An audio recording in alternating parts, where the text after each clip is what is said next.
Alright, this is part of the water system. I like to use a 3/8 air hose as the water hose. So there's adapters, and there's adapters back to a hose fitting. This is where I have the water tank mounted. For now, I'm hoping to put the water pump underneath it. It's a 5-gallon drinking water jug. So I might mount the pump right there.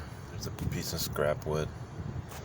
Wrap the hose around this contraption once, just to keep from pulling any pressure on this end because of just a plastic nipple. If it ends up leaking when it's off, I could turn that valve off. And this is also part of once you get divorced and you spend a lot of time in parking lots waiting for your kids, you can wash your car. Alrighty, thank you for watching.